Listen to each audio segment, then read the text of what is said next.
Hey guys, welcome back to World Mechanics. Our mission here at the garage, guys, is to save you as much money as we can. That's why we make these absolutely free videos. Let's go ahead and start on it now.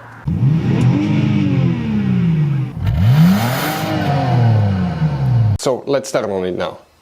The radiator fan relay, where you can expect to find it, guys, we will demonstrate on this generation Dodge Ram right here. What you need to do, you need to open the hood, and once you guys open your hood here on the driver's side, this is your car battery. In front of it, that's your main engine fuse box. Press these two tabs at the same time, lift up that cover, it will open. On the inside you will find the main engine fuse box with a layout like this one here.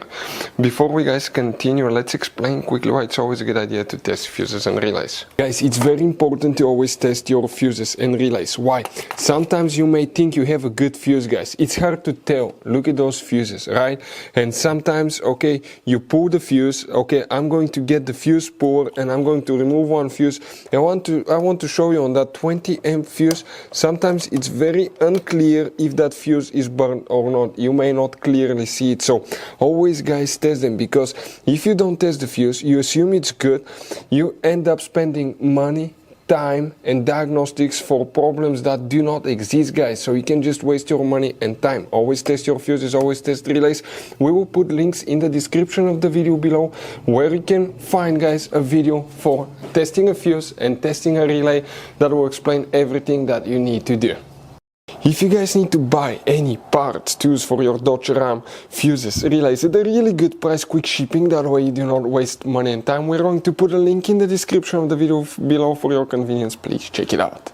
So guys, here we're going to zoom in a little bit. Okay, make sure you stand till the end. We want to give you one quick advice, that way you don't end up being stuck in the middle of nowhere like it happened to us. Now, the first relay that you need to check, you may or may not have both, or you may have no relays. We'll talk about that, depending on the engine that you have, guys, and all that stuff. But one relay that you may need to check is relay 1, will be located right here where it's empty, and relay 2 as well. If you don't have these relays, don't freak out. You have a relay fuse right here, and sometimes the BCM module, okay, can control, guys, practically, and the engine computer, the relays as well. So if you have a problem with the radiator fan, you may need to clear the codes after fixing or replacing radiator fan. So guys, you have all kinds of different fuses and relays. Some of those are very specific, they're hard to find, especially if you're in a small town or in the middle of nowhere. One time we needed a replacement, we couldn't find one, and we were stuck in the middle of nowhere for a few days until we got a shipment on the internet, guys. So keep some spares in your glove box for peace of mind. Hopefully, guys, the video will be helpful. Thank you for watching.